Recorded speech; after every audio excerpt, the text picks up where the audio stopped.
বন্ধু আমার কেউ ঘুম ভাঙাইয়া দিল না, মরার কোকিলাও আইলো না, ঘুমও ভাঙাইলো না। মানে হয়েছে কি, আমি তো ঘুমাইতেছি আর বাংলাদেশে তো ফাটাফাটি মরার কোকিলা গান নিয়া। সরি সরি, কি কমু? তুমি কোন শহরের মাইয়া গো, লাগে ওরা ধরা। ও তুমি কোন শহরের মাইয়া গো, লাগে ওরা ধরা। ফাটাই লাইছে। আমার ঘুম ভাঙছে কেমনে জানেন? আমি ঘুমাইতেছি ভাই, আপনারা জানেন আমি 6 ঘন্টা ডিফারেন্স আপনাদের সাথে। যখন বাংলাদেশে এটা পাবলিক হয়েছে তখন কিন্তু আমি ঘুমাইতেছি। তো ঘুমের মধ্যে হঠাৎ করে দেখি যে এই উড়াধুরা গান চলতেছে আমার বাসায়। কিরে ভাই, উড়াধুরা গান আমার বাসায়? এখন আমার বাসায় তো কেউ এমন বাংলা সিনেমা দেখেও না, বাংলা সিনেমার সম্পর্কে কিছু জানেও না। এরা এখানেই জন্মকর্ম। সাকিবরে চিনে, ওমা ওইটা দেখি আমার পুলার বউ নাচতেছে কি দিয়া, এই উড়াধুরা গান দিয়া। বিশ্বাস করেন ভাই, আমিও দেখে তো আমি কিরে কী হলো, দেখো কি এক গান দিয়েছে তোমার সাকিব খান, উড়াধুরা ফাটাইয়া ফেলাইছে। আমরা জোশে এসে গেছে নাম, মানে নাচতেছি। মানে এখন তারা স্কুল থেকে আসলো, মানে কাজ থেকে আসলো, বাচ্চাদেরকে স্কুল থেকে নিয়ে আসলো, এসে বাসায় এসে এখন এগুলা করতেছে। ভাই তাড়াতাড়ি করে কোনো রকম গানটা দেখলাম, গান সম্বন্ধে আলাপ করি, পরে দাঁত মাইজা কোনো রকম একটা কাপড় পরে এই বাসার পিছনে পার্কে এলাম। এখানে আবার চিল্লে কথা কওয়া যাবে না, আশেপাশের লোকজন বসা আছে, এরা আবার অবজেকশন দিব বা হাসবো। এদের সাথে কেউ মানে অবজেকশন দেয় না, যদি আপনি কিছু উল্টাপাল্টা করেন তখন মুচকি মুচকি হাসে, এই পড়িস না এখন পড়িস না, তখন মুচকি হাসে। মুচকি মুচকি হাসা মানে আপনাকে ইনসাল্ট করলো। ঠিক যেরকমটা আপনি যখন গাড়ি চালাইবেন, আপনি যদি ভুল করেন তাহলে হর্ন দেওয়া মানে গালি দেওয়া। এনিওয়ে আমি তো এগুলো বাদ মানে টিয়ার করলাম না, করে আমি আইসা বললাম এই পার্কে, ঘর থেকে করা যাবে না, এরা সবচেয়ে হইচই করতেছে। আর আজকে মঙ্গলবার, এখানে সব কিছু খোলা, অফিস আদালত সব কিছু খোলা, চুলমুলো ঠিক মতো আসেই নাই। বাইরে ভাই গানটা দেখলাম দুইবার দেখা, এখনও নাস্তা খাই নাই। বিশ্বাস করেন এখনও নাস্তা খাই নাই। এখন যায় নাস্তা খাবো। নাস্তা খাই ওই যে সাকিব খানের যে 25তম রজত জয়ন্তী, এইটার একটা ভিডিও বানাবো। রাত্রেবেলায় প্ল্যান ছিল যে এইটাই করুন, কিন্তু এইটা যে আইসা যাবে এটা কিন্তু আমার মাথায় ছিল না। এটা আইসা তো একদম আসলে উড়াধুরা লাগাই দিচ্ছে রে ভাই। গান মানে এইটা হইব বাংলাদেশের পার্টি সং। সেটা আপনি যেখানেই থাকেন, টেকনাফ থেকে তেঁতুলিয়া, আপনার শূন্যতে খতনা হবে, ওইখানে গান বাজবে। আপনি বার্থডে পার্টি করবেন, ওইখানে গান বাজবে। আপনি কোনো বিয়ের পার্টিতে যাবেন, ওইখানে এই গানটা বাজবে, কারণ এটা নাচের গান করছে। প্রীতম হাসানকে ধন্যবাদ যে সে মিউজিক কম্পোজিশন এত ভালোভাবে করছে, যেটার কোনো লাজবাব। এছাড়া এই গানটা যে প্রশংসা মানুষ করতেছে, আপনারা মার্ক করে দেখছেন। আমি অলরেডি বেশ কয়েকটা রিভিউ দেখলাম বা বেশ কয়েকটা কমেন্ট দেখলাম, একটা মানুষ নাই বন্ধুরা যে বলতেছে নেগেটিভ কোনো কমেন্ট। একটি মানুষ আপনি পাবেন না। মানে পুরো ওই যে ভার্চুয়াল মিডিয়াতে যে গানটা চলতেছে, বিভিন্ন জায়গায় ভিউ তো হচ্ছেই, কিন্তু কোনো নেগেটিভ কমেন্ট আমরা এখন পর্যন্ত পাই নাই এবং পাবও না। সাকিব হেটার্সরাও কিন্তু করতেছে না, সবাই পজিটিভ কমেন্ট করতেছে। কারণ ভালোকে ভালো, মন্দকে মন্দ। ওই যে চঞ্চল চৌধুরীর ওই গান, সাদাকে সাদা, কালাকে কালা বলো।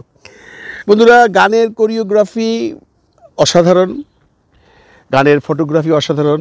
আমরা অনেকেই জানি যে বর্তমান সময়ের সবচেয়ে বেস্ট ডাইরেক্টর অফ ফটোগ্রাফার এই ছেলেটা, নামটা Tanjin Nazarki. He is a super. মানে এত সুন্দর করে সে ফটোগ্রাফি করছে, এবং সাকিবের লুক, ওয়াও, কি কমরে ভাই। এত মনে হয় 25 বছরে এই ফিল্মে কাজ করতেছে দেখা মনে হয় না, আর তো বয়সই মনে হয় 25 বছর। এখন কীভাবে সে মেনটেন করে, কীভাবে, আপনারা একবার ভাবছেন? যারা সাকিব হেটার্স আছেন তারা একবার ভাইবেন যে লোকটা কী পরিমাণ পরিশ্রম করে তার এই গেট আপটা রাখছে, তার এই ফিগারটা রাখছে, তার এই গ্ল্যামারটা রাখছে। এগুলোর জন্য তো ক্রেডিট দিতে পারেন। খালি খামাকা গালাগালি করেন মিয়া আপনারা, কয়টা বিয়া করছেন, বিয়া লিয়া পড়ছেন করো মিয়া, 10টা বিয়া করুক গা। আমরা স্ক্রিনের সাকিব খানকে ভালোবাসি। এই যে 25টা বছর তাকে স্ক্রিনের সাকিব খানকে ভালোবাসি। কেউ পার্সোনাল ব্যাপার নিয়ে আমরা কথা বলতে চাই না। আপনারা শুধু আছেন ঘুরা ফিরে আইসাই সাকিব লুচ্চা, সাকিব হ্যান, সাকিব তেন। মানে আপনাদের আসলে কি বলবো, আপনারা মানুষের পর্যায়েই পড়েন না। ভালোরে ভালো বলেন, খারাপরে খারাপ বলেন। আমরা সাকিব হ্যানটা তো অনেক সময় সাকিবরে খারাপ বলি। এর আগে রাজকুমারের গান নিয়ে আমরা খারাপ মন্তব্য করি নাই, বলি নাই গান ভালো হয়েছে না, বলছি তো। এখন এটা ভালো হয়েছে বলেন, আপনারা সাপোর্ট করেন। আপনারা যদি সাপোর্ট না করেন তাহলে হীনমন্যতার পরিচয় দেবেন। এটা মনে রাখেন, মানুষ আপনাদেরকে পছন্দ করবে না। কারণ যারা ভালো, যাদের কাছে ভালো লাগতেছে তারা বলবে যে ভাই এই লোকগুলা কি পাগল নাকি, এত সুন্দর একটা গানটা খারাপ বলতেছে কেন, আর এই গানের সাথে তার পারিবারিক কথাবার্তা কেন আনতেছে। এনিওয়ে এটা আপনাকে ব্যাপার, আপনারা যা ইচ্ছাতে কয়ে যান। We don't care, Shakib Khan don't care. আপনি জানেন সাকিব খান এটা নিয়ে কোনো আলোচনা সমালোচনাই করে না, কইতে থাকেন। কিন্তু আমরা আছি আমাদের গানের লেয়া লাগে উড়া ধুরা, এইটুকু আমি গানা তুমি কোন শহরের মাইয়া গো লাগে উড়া ধরা, তুমি কোন শহরের মাইয়া গো লাগে উড়া ধরা। আরে শালা ফাটায় ফেলাইছে, হ্যাঁ আমার শয়তানটা কিন্তু কামের আছে, ওই কিন্তু আমার তাড়াতাড়ি করে কইছে উঠেন উঠেন ওইটা যান ভিডিও বানান, ঢাকা শহর কাঁপতাছে আর আপনি হইয়া রইছেন। বন্ধুরা আমি তো বারে বারেই বলি যে আমি আপনাদের পেছনে আছি 4-5 ঘন্টা 6 ঘন্টা, কাজে আমার সাথে ঢাকার যারা আছে বা দেশের যারা আছে বা কলকাতার যারা আছেন তাদের সাথে তুলনা করে লাভ নেই, কারণ তারা সাথে সাথে কেউ 30 মিনিট পরে বানাইছে, কেউ 34 মিনিট পরে ভিডিও বানায় ফেলাইছে, তারা দেখছে তারা বানায় ফেলাইছে, এটা তাদের ডিউটি, এটা তারা মনে করে এটা বানাতেই হবে, এটা বানায় সমস্ত সাকিবিয়ানদের জাগ্রত করতে হবে। সাকিবিয়ান তো জাগ্রত হইয়া গেছে রে ভাই, ঘুমাইছিল না কোনো দিনে, এখন তো জাগ্রত ছিল আরও জাগ্রত করে, যার ঘুম ঘুম সব হারাম করে দিছে। আপনি যদি বাংলাদেশে বিভিন্ন জায়গায় যান, বিভিন্ন জায়গায় যান, যে গ্রামেই যান যেখানে সিনেমা আছে, যেখানে সিনেমা হল আছে, যেখানে সিনেমার সম্পর্কে ইন্টারেস্টেড মানুষ আছে, যে দেখেন গা কোথার কসম ওইখানে না এই উড়াধুরা গান বাজতেছে, বিলিভ মি। তো বন্ধুরা গানের কি আমি প্রশংসা করুম, গানের প্রশংসা তো ইচ অ্যান্ড এভরিবডি করতেছে। আমি একটা ছোট মানুষ, আমি এটা নিয়ে কোনো রিভিউ করতে চাই না, তবে আমি একটা জিনিস বলতে চাই, গানের হুক লাইন যতটুকু সুন্দর, মুখরাটা একটু কঠিন, ওখানে র্যাপ ট্যাপ ব্যবহার করছে প্রীতম হাসান, এটা গানের এটা একটা ক্লাস ভীষণ পছন্দ করবে, দ্যাট মিনস ঢাকা, চিটাগং, রাজশাহী শহরের ছেলেরা মানে এই টাইপের মুখরা পছন্দ করে, কিন্তু হুক লাইনই হয়ে গেছে এখন মুখরা, কারণ এই ছবির হুক লাইন যেটা এটাই গান, ওই কোন গ্রামের মাইয়ারে মানে কোন শহরের মাইয়ারে লাগে ওরা ধরা।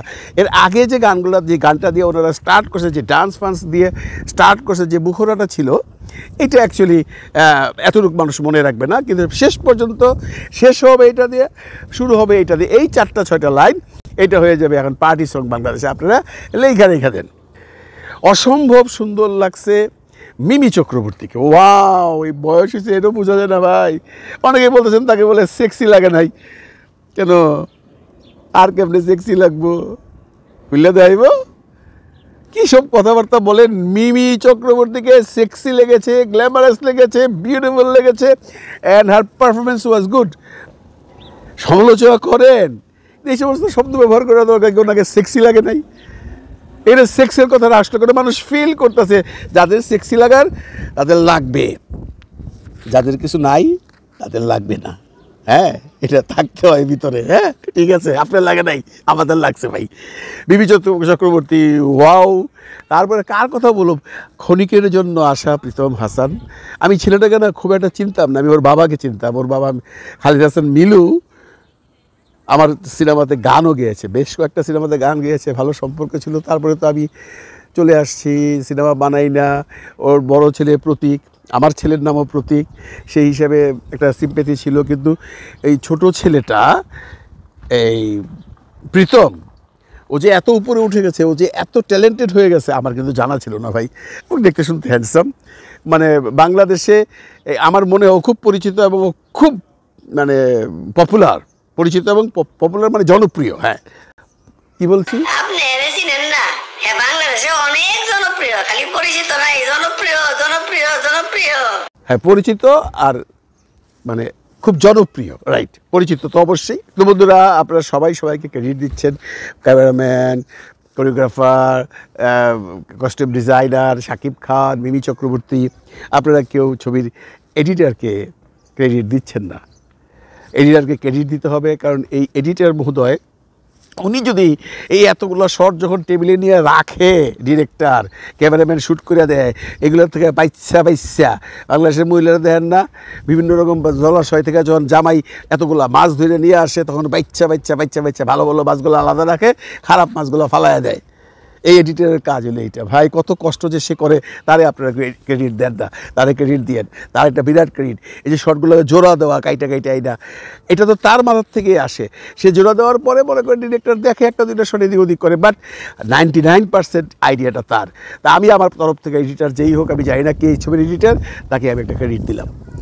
আর গান নিয়ে কী সমালোচনা করুম, কী আলোচনা করুম, গান নিয়ে আলোচনা করতে করতে বাজারে ফাটায় ফেলাইছে গানটা। আমি রায়হান রাফিকে এই জন্য আরেকবার ধন্যবাদ দিব যে সে এই গানটা সাকিবের রজত জয়ন্তীতেই আমাদেরকে দেখালো। It's a good present for Shakib Khan. আমার মনে শাকিব খানও খুশি হয়েছে। তা আমরা যারা শাকিবকে পছন্দ করি তারা তো ভালো বলছি, যারা শাকিবরে পছন্দ করেন না, দু একজন যদি থাকেন একটু কমেন্ট করেন না ভাই কেমন হয়েছে গানটা, please please please please please. ভালো থাকবেন সবাই, ভালো রাখবেন সবাইকে, খোদা হাফিজ।